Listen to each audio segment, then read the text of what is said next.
Hi mga ka-Faith!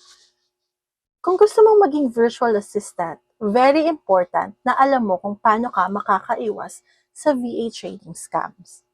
Una, iwasan ang mga trainings na may guaranteed job or guaranteed client.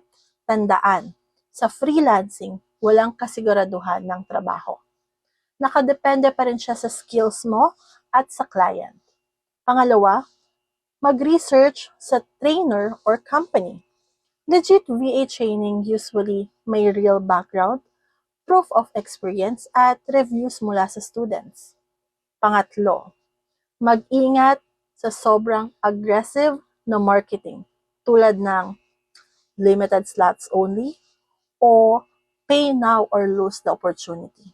Madalas ginagamit to para ma-pressure kang magbayad. Pang-apat, basahin mabuti kung ano ang kasama sa binabayaran mo. Modules, duration, support, at kung may certificate ba talaga after training. At panghuli, kung hindi malinaw o parang too good to be true, magduda ka na. Mas mabuti na ang magtanong at mag-research kaysa magsisi sa huli. Remember, ang legit na VA training ay nagfo-focus sa skills and growth, not false promises. Stay smart, stay safe. Follow for more VA tips. Ayun lang mga ka-Faith, okay na? Bye-bye!